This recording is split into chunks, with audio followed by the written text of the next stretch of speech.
और ये मोर पंख वाला हमको पटक पटक के थका दिया। ये कोई और नहीं है, ये हमारे प्रभु हो सकते हैं।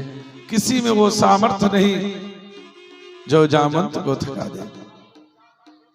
जामवंत जी आके चरणों में साष्टांग दंडवत करते हैं, तुरंत भगवान कृष्ण से राम बन जाते हैं। कित मुरली कित चंद्रिका कित गोपियन के साथ, अपने जन के कारण श्री कृष्ण भय रघुनाथ, धनुष बाण लिए हाथ।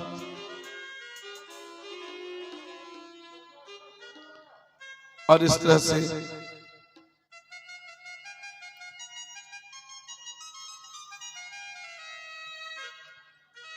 भगवान कहते हैं जामवंत और युद्ध करोगे?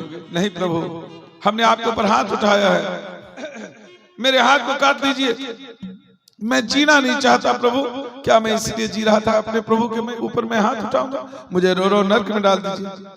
भगवान कहते नहीं जामवंत, तुम मेरे दास हो, तुम मेरे भगत हो, तुम्हारी मैंने पिटाई की है, क्योंकि जानते हो हमारे दास हमारे भगत और उसको अहंकार हो जाए, ये तो बहुत बड़ी कमी है।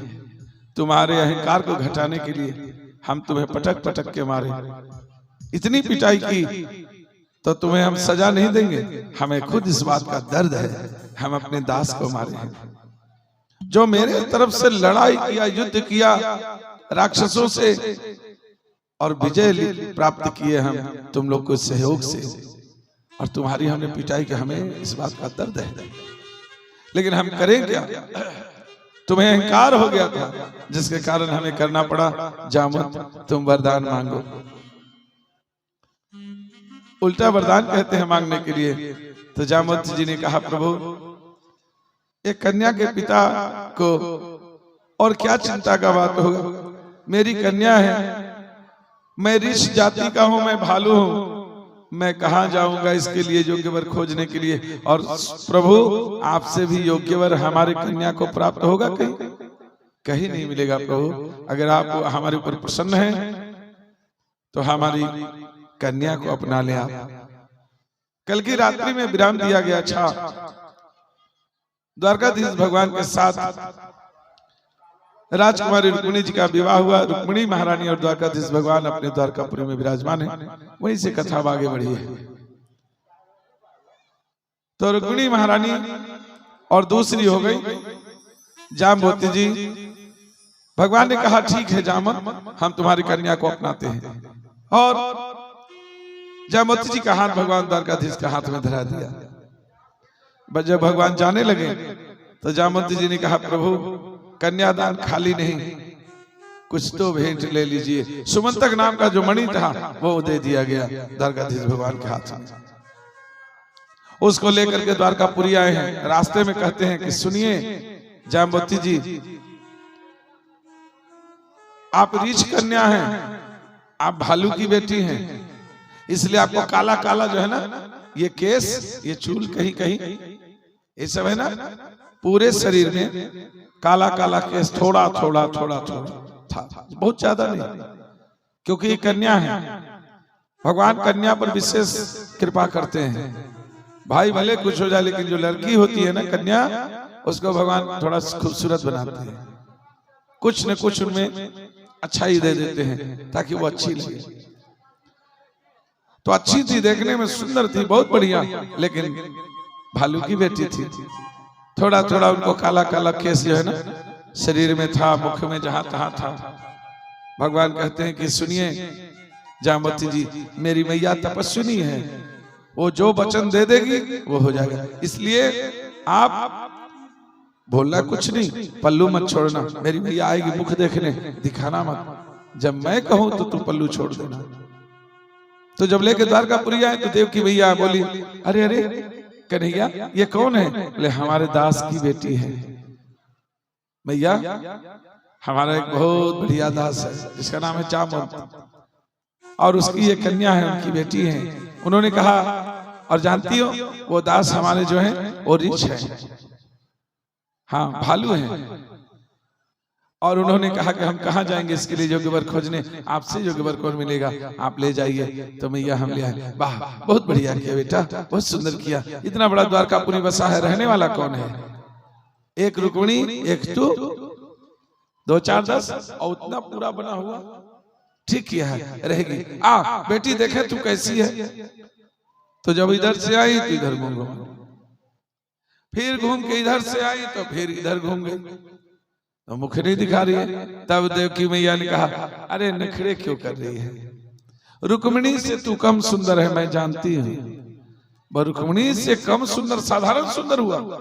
भगवान तुरंत चुट्टी काटते हैं, जल्दी पल्लू छोड़िए, हो गया, वरदान मिल गया। पल्लू हटाती है तो दिव्य सुंदरी है, एकदम लक्ष्मी स्वरूपा, अतीव सुंदर हो गई जामवती जी। और इसके बाद ब्रह्म पद्धति के अनुसार उनके साथ भी पाणी ग्रहण संस्कार किया गया है। भगवान ने शादी किया। भगवान के 16,108 शादियों का चर्चा किया जा रहा है। भगवान कितना शादी किए हैं श्री कृष्ण? 16,108 शादी किए हैं। और इस तरह से दूसरी शादी हो गई। सुमंतक नाम का मणि ले जाके राजा सत्राजित को प्रदान किया और कहा कि आपने हमारे ऊपर इल्जाम लगाया है, कलंक, झूठा। हमने मणि नहीं दिया था। देखिए आपका भाई गया शिकार करने, शिकार हो गया, अब मणि वही था, ये हमको प्राप्त हुआ मणिहारी के जंगलों में, तो आप इसको ले लीजिए। अब राजा सत्राजित को पश्चाताप हो रहा है, कितना बड़ा हम गलत काम किए हैं कि हम किसी के ऊपर कलंक लगा दिए। अब वो क्या करे, क्षमा प्रायश्चित कैसे? उनकी एक कन्या थी, सत्यभामा नाम था, उनको लेकर के आए, बोल कि हे द्वारकाधीश, हम बहुत बड़ी धृष्टता किए हैं, हम क्षमा चाहते हैं, हमारी कन्या को आप अपना लीजिए, आपको मैं दामाद बनाता हूं, लेकिन मुझे क्षमा कर दीजिए। और निश्चित है कि दामाद जो है वो अपने ससुर के ऊपर दृष्टि खराब नहीं रखते, मानते हैं हर दामाद, और ससुर जी के साथ अपने पिता से बढ़कर के उनको मानना चाहिए, कम नहीं मानना चाहिए, है ना। अपना अंश आपको प्रदान किए हैं, है ना, अपने शरीर का अंश जन्म दे के, पोस के, पाल के आपको प्रदान कर दिए, अब वो क्या देंगे? इससे बड़ा कृपा क्या करेगा आदमी? और उसके बाद भी आप ट्रैक्टर खोजते हो ससुर जी से कि जब तक ट्रैक्टर नहीं देते तब तक विदाई नहीं होते। गलत बात है कि नहीं? 18 चक्का तुमको तो पत्नी कन्या दे दिया, तो ट्रैक्टर क्या खोजते हो? तो बहुत बड़ा गिफ्ट है इस संसार का, जो कन्या के माता पिता जो आपको कन्या प्रदान करते हैं, इससे बड़ा कोई दान नहीं है। और उस दान से आपको संतुष्टि नहीं हुई, आप लोहा लकड़ खोजते हो, शनिदेव का दान, घर में कला होगा, लोहा दान नहीं लेना चाहिए, याद रखना। फूल का बर्तन ले लेना, लोहा बर्तन नहीं। लोहा का गाड़ी वाड़ी जो है ना, डायरेक्ट हाथ से कभी तो लेना ही मत ससुर से, लड़की वाले से लोहा मत लेना, गलत बात है, समझ ले। नगदी मिल जाए तो ले लो, जाके खरीद लो, उसके घर से लोहा लाने का प्रयास मत करो, है ना जी। शनिदान हो जाएगा, उसका तो हल्का हो जाएगा, शनि ग्रह तुम्हारे ऊपर चढ़ जाएगा। घर में जाओगे कमरे में और रुआब दिखाओगे, और लड़की का पिताजी जो है आपको बोलेरो गाड़ी दिया है और तुम रुआब दिखा रहे हो, तुम्हारे घर में जो है ई रिक्शा भी नहीं है। हाँ, पढ़ाई किए तुम कुछ बन गए हो तो तुम गाड़ी ले लिए हो, और शनिदेव आ गए हैं, अब तुम रुआब दिखा रहे, चाय दो हमको। हाथ में क्यों नहीं दी? क्यों नहीं दी हाथ में? क्या समझती है? कमरा बंद है, पकड़ी फफेली, हेरे। तुम्हारे घर में तुम्हारा बाबू 4 चक्का देखा था, है? आज गाड़ी वाला बना हुआ है, बनेगा ज्यादा तेज। हुआ दोनों में। देखिए, नए उम्र के होते हैं, अगर शालीनता नहीं है, कन्यादान आप शनिदान लोगे तो माफ तो होगा ही होगा। हुआ दोनों तरफ से, लग गया इनको, खाट खूट धड़ाम धड़ूम आए, फूला हुआ। लेकिन बेटा ये कैसे है, लाइन चला गया था ना, बिजली चला गया था, लड़ गए दीवार में। कैसे बोलेगा कि मारी है? कि ज्यादा बोलेगा तो गाड़ी लेके चल जाएंगे और हम भी चले जाएंगे बेलोरो के साथ। तुम झुंझुना बैंड पार्टी का बजाना, तभी थोड़ा खमसा करे। अरे प्यार से बोलो, तर्क तो होना ही नहीं चाहिए। तर्क नर्क है और समर्पण स्वर्ग है। कन्याओं के लिए, बहनों के लिए भी मैं कह रहा हूं कि आप जब ससुराल जाओ तो मुंह मत लड़ाओ, पति के अनुसार चलो। वो जो कह रहा करो, लड़ाई क्यों होगा? और हम स्वामी जी लोग को भी कहते हैं जो कन्या के पति हैं कि आप जरा रुआब कम दिखाइए, प्यार से हैंडल कीजिए। वो भी एक लड़की है, माता पिता को छोड़ के आई है, जरा उनके साथ प्यार से आइए, सब काम बढ़िया रहेगा। हाँ, प्रेम में बहुत शक्ति है। तर्क नहीं कीजिए, मुंह मत लड़ाइए, नर्क हो जाएगा जीवन। आप भी समर्पित समर्पण कीजिए, कन्या के अनुसार आप भी चलने का प्रयास कीजिए। जो लड़की के साथ जो शादी करके लाए हैं, खाली अपना बात मुझ मत रखिए, नहीं तो अलग अलग हो जाइएगा। शादी हो गया लेकिन बंडा रहना पड़ जाएगा, ठीक है ना? मुझ नहीं हटना है, गलत बात हो जाएगा। शादी किए हो तो प्रेम पूर्वक आगे चलो, बढ़ो। जो आपको लक्ष्मी नारायण भगवान दिखा रहे हैं कि देखो कितना प्रेम से हम लक्ष्मी के साथ हैं। शंकर भगवान दिखा रहे हैं कि देखो गौरी मैया के साथ हम कैसे हैं। और एक तरफ में हमारे गणेश हैं और एक तरफ में कार्तिक है। बच्चे को गोद में रखो, प्यार से रखो, है ना? ये सब संदेश क्या है? राधा कृष्ण क्या है? प्रेम से रहो जीवन में, मार मत करो। नारी जत्र पूजन्ते रमन्ते तत्र देवता। जिस घर में नारी की पूजा होती है, पूजा मतलब समझते हो, उनको खुश रखा जाता है, उनको खुश रखा जाता है। वो खुश रहेगी तो लक्ष्मी आपके घर रोजी रोटी दौड़ दौड़ के आएगी, घर का विकास हो जाएगा। अगर वो खुश रहेगी, अगर वो रोती रहेगी, वो कलह दुखी रहेगी, तब आपके घर में रोजी रोटी आना बंद होगा, कलह होगा। जहां सुमति तहां संपत्ति नाना, और जहां कुमति तहां विपत्ति निधाना। इसलिए कभी कुमति को मत आने दो, घर में कलह मत करो, पति पत्नी में लड़ाई मत करो, कली का वास होता है वहां।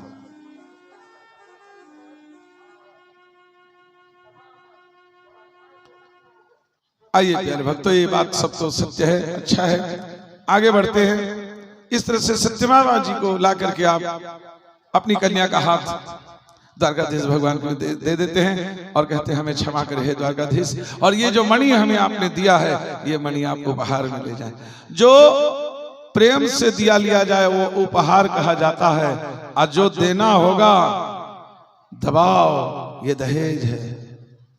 क्या है? ये दहेज है। हाँ, दैल पड़ते, ये खराब है, ये नहीं होना चाहिए। प्यार से जो मिल रहा है खूब आनंद रहेगा इसमें जी। और इस तरह से सत्यभामा जी के साथ भी भगवान ने पाणी ग्रहण संस्कार किया ब्रह्म पद्धति के अनुसार। कालिंदी जी के साथ किया, सत्या जी के साथ किया, मित्र वृंदा जी के साथ किया, और नागरजीती जी के साथ, भद्रा जी के साथ, मित्र वृंदा जी के साथ, इन 8 कन्याओं के साथ भगवान ने विवाह किया ब्रह्म पद्धति के अनुसार। और यही पटरानियां हुई भगवान की। और प्यारे भक्तों, आगे द्वारकाधीश भगवान को पता चलता है कि भौमासुर, जिसके नगरी का नाम है प्रांग ज्योतिषपुर, 16,100 कन्याओं को कैद में रखा है और मार के खा जाने वाला है। भगवान को जैसे ही पता लगता है, द्वारकाधीश को प्रांग ज्योतिषपुर पर आक्रमण करते हैं। मोर दैत्य का पहरा है, मोर दैत्य का वध करते हैं। वध करके भौमासुर का वध करते हैं। भौमासुर के वध के बाद 16,100 कन्याओं को उससे स्वतंत्र कराते हैं, छुड़ाते हैं। 16,100 कन्याओं ने जब देखा कि हमको छुड़ाने वाला कौन है, तो यही मोर पंख वाला है, यही राजकुमार है या राजा है। 16,100 कन्याओं ने कहा हे राजकुमार, आपको हम लोग के साथ शादी करनी पड़ेगी। भगवान ने कहा कि नेकी का यही मतलब है, हम आपको भौमासुर के चंगुल से छुड़ाए तो हम 16,100 शादी करेंगे। शादी एक की जाती है, नहीं कि 16,100। कन्याओं ने कहा कि आपको हमारे प्रति दिल में दर्द था, प्रेम था, तभी तो आपने मुझे छुड़ाया भौमासुर से, हमको मार के खा जाता। आपको क्या दर्द है मेरे प्रति? तो आपको हृदय में मेरे प्रति प्रेम था, इसीलिए आपने छुड़ाया। और जो रक्षा करे वही पति कहा जाता है, इसलिए हम सबों के हाथ से आप पति हैं। बोले वाह, बाजमरन पति है। कहा कि अगर आप नहीं भी पति मानते हैं ना, हम लोग सब आज से आपको पति मानेंगे। भगवान बोले कि वाह, ये क्या नियम है, हम नहीं माने तो अपने मन से। तब कहती हैं, प्रार्थना करती हैं कन्याओं ने किया है, कहा है कि हे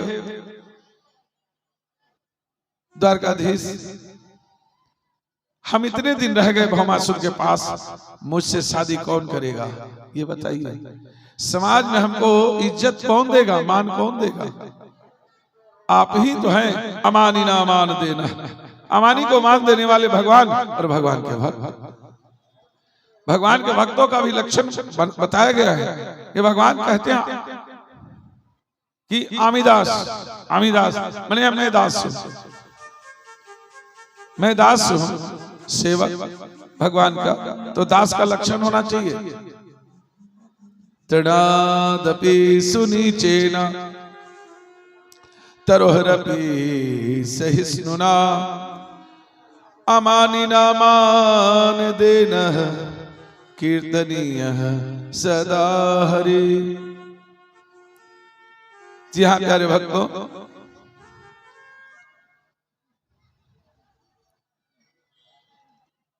भक्त है जो भगवान का दास है, वो अपने को तिनके से भी छोटा समझता है। तृणादपि सुनीचेन तरोहरपि सहिष्णुना, वृक्षों की भांति सहिष्णु होते हैं, सहनशील होते हैं। देखो वृक्ष जो है जाड़ा सह रहा है, धूप सहेगा, बरसात सहेगा, कितना सहनशील है। उसी के भांति सहिष्णु होना चाहिए, सहनशील होना चाहिए भगवान के दास को। तुरंत गुस्से में आ जाना ये भगवान के भक्त का लक्षण नहीं है। हम भक्त तो अच्छे तो भक्त हैं, तो आपको सहनशील होना पड़ेगा। तरोहरपि सहिष्णुना अमानिना मान देना, जिसको कोई मान नहीं दे रहा है वो भगवान का भक्त उनको मान देगा। सब लोग कहते हैं दूर दूर भाग भाग, हट हट, क्यों? थोड़ा दिमाग से कमजोर है, कपड़ा जैसा तैसा है। होशियार को सब पूछता है, लेकिन लेल्हा को कौन पूछता है? कहता पागल पर, बीमार पर, बूढ़ा पर दया करना चाहिए। आज उसको कौन सेवा कर, कौन उसके लिए है? तो उस पर दया कौन करता है? जो भगवान का भक्त होता है, जो भगवान का दास होता है, वो उनके ऊपर दया करता है। चाय पी रहा, नाश्ता कर रहा है, और ऐसे देख रहा, उसको ये भी नहीं हो रहा कि हम मांगे, और मांग भी नहीं रहा, केवल वो है बगल में, आपने देख लिया। ए भाई सुनो, ये भैया चाय वाले, इसको एक कप इसको भी चाय दे दो। ये भाई थोड़ा नाश्ता इसको भी दे दो। हाँ, इसको भी नाश्ता दो। नाश्ता कर रहा हो, देख लिया।